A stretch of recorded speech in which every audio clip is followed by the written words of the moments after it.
এদেরকে বুঝাইয়া মাথায় হাত দিয়ে পিঠে হাত খুলে বলবো এ পথ ভালো নয়, ছেড়ে দাও, ভালো পথে আসো। আসলে ভালো, না আসলে আল্লাহ যেন উপযুক্তটা করার তৌফিক আমাদেরকে দান করেন। কিন্তু এই সমাজকে ঠিক করতে হলে অবশ্যই রাষ্ট্রশক্তি হাতে লাগবে।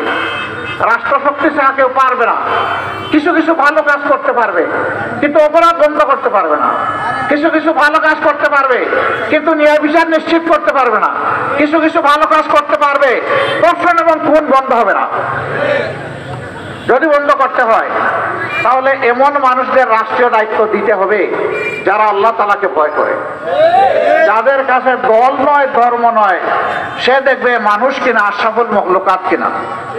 যদি আশরাফুল মখলুকাত হয়, সে যে ধর্মের হোক, তার জীবন, তার সম্পদ, তার ইজ্জত আমার কাছে আমানত। এর পাহারাদার হয়ে আমরা লড়াই করবো ইনশাআল্লাহ।